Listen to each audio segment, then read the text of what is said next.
So now we spoke about finding founders, board of directors, advisors. Now let us talk about the other criticality, the growth cycle. What is growth cycle? In the early start of your business, you need a lot of support from the ecosystem. It's very critical to decide where to start and which location to start, right? So this is where we would be more critical on understanding our growth cycle. Like one of the sections I've spoken about, where to start, is it India versus US? Maybe that section would help you out a lot. But in this section, I'll be talking about what is a kind of setup you need to make. How do you set up the team? What is the product development time? How long it takes? So to summarize this, right, when you're looking at a startup, it easily takes at least 18 to 24 months to stabilize your product, your team, your entry to the market. So it has its own cycle. Okay, there are rare cases, they become successful in less than 1 year, less than 12 months, less than 2 months. But if it is becoming so successful so quickly, so is the death of this startup is also so quick, right? So there are certain business which needs, long-term needs, right? It has to be a value to the customer for long-term. Maybe I had a startup in pandemic that was serving particular problem, and after pandemic it is gone, right? I don't need that anymore. So what has happened to those startups? It's vanished because they were like, they came in that fraction of moment and they just disappeared because that problem did not exist after that, right? If you remember my first section, I spoke about how big is the problem, how long this problem can be there, how scalable is this problem, right? In the same fashion, your startup needs to address that. And if you are addressing that, there is a good amount of time that you have to spend on your product, on your market, on your employees. Now, when we come up to this, ideally in this growth cycle, we always look at, okay, I will hire, 20 people, I will have a lot of, marketing things happening. I would say, first build a ground level framework. As a founders, you should go and sell to the market directly, to understand the pulse of market, to understand your customers. What is that they're expecting? Is there a real need for this product? Are they willing to pay for it? Willingness to pay is very important. You might ask some 100 friends, I'm starting this company, this is my product. They will say yes, because they cannot annoy you, right? They cannot say no to you because they're a friend or family. But if you go and talk to your potential customers even before your product is ready, high chances you might get a real feedback, right? And sometimes it's also advised, rather than talking, showing is better than talking. You can show a piece of demo or a pilot, look, this is what I'm doing, right? And those customer might show interest. But second thing, it's not just that. What I meant is WIP, willingness to pay. This is a very important criteria you should look at. If this customer is showing an interest, is he or she interested to pay you? So you have to ask the next question. What is that they are willing to pay for it? When they say yes, we will be willing to pay for it, and maybe they might give a number as well. So that means there is a real need for that customer, right? And that's how you need to do your analysis based on that, right?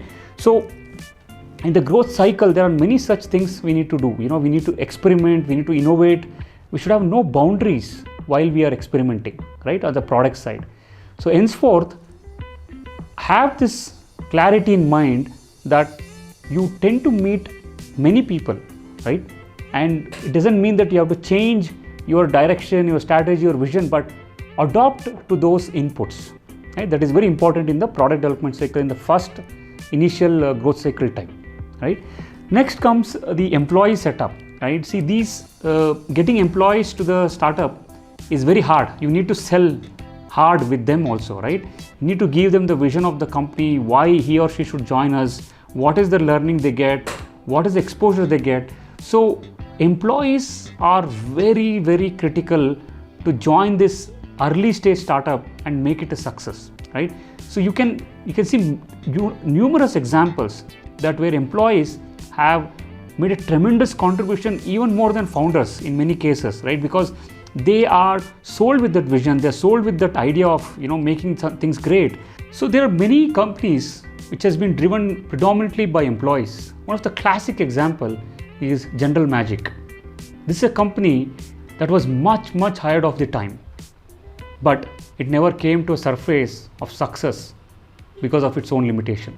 So what I mean to say is, employees are the critical players of this success journey. So you need to be very cautious to choosing the right employees who are sold to your vision, who can sacrifice their time and energy. Unless it is not there, setting a company, and especially at the ground zero, is very hard. Then comes the culture of the startup. Yes, as I always said, we are pirates, so it's hard for anyone to set a very right culture in any startup. There are some synergies that can come up with employees, founders, and the business, but setting a culture in the early stage is not easy. But however, it is important. So you need to set up certain guidelines, certain way of doing things, certain culture that encourages innovation, that encourages curiosity within your team, and giving them more liberty to do and experiment, of course under certain understanding, adds a lot of value to a startup. So giving them that freedom, in the initial stages, especially when you're experimenting your product, your business models, your markets, plays a very big role, right? So startup culture is important, but how you do it, it is very dependent on each of the companies. There is no general guidelines, there is no right or wrong.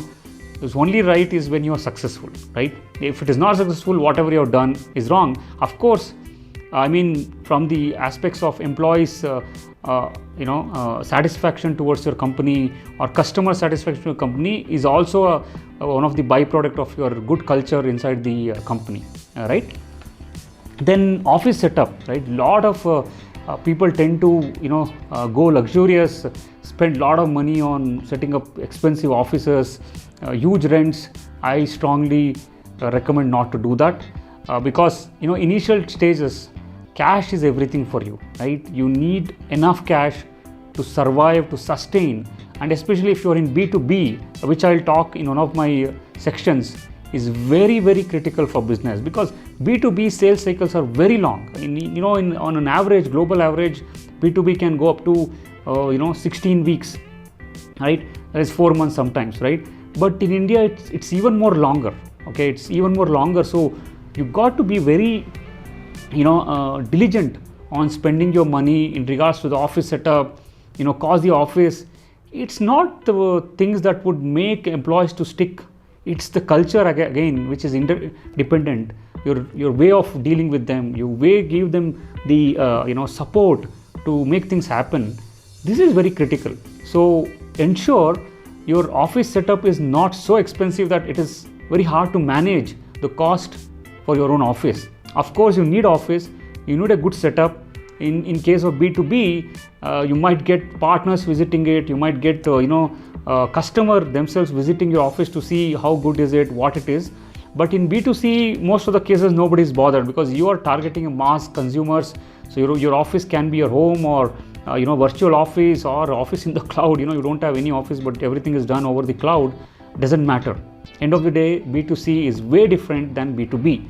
But however, today's SaaS environment where B2B, you don't know where the office is, right? You don't bother about it. If it is serving your purpose as a customer, and nobody cares where the office is, right? So think very prudent and be very clear that how we are going to spend your money on, and what is that you have to spend on, right? So because you're taking a lot of risk to make things happen, and it should not be that you have an expensive offices. And there are examples where some of the founders have spent it without control, right, with no control on it, and have faced severe consequences of that, right? So let us be very clear what we are looking to spend on, why we are spending. So all this put together, right, you are setting a foundation to your growth, right? One is your product, how it is, what it is. You're doing enough analysis, which I will also cover in one of the section. Then your employees, what kind of employees you want to choose. Again, I repeat, if it is diverse team, it has good advantage, it gives you a lot of new insights. Then culture, the culture is the heart and soul of a lot of startups. It can be around, maybe your culture is to give a lot of liberty, give them a lot of options, or maybe encourage them to take risk. Whatever you drive it, it's left to you as a founders, because there's nobody else to do this job, right? So this is one. And lastly, as I mentioned, the expenses that you spend should be well checked upon, so you should not go into a very luxurious properties or spend without thinking, which can cost you a lot in the long run.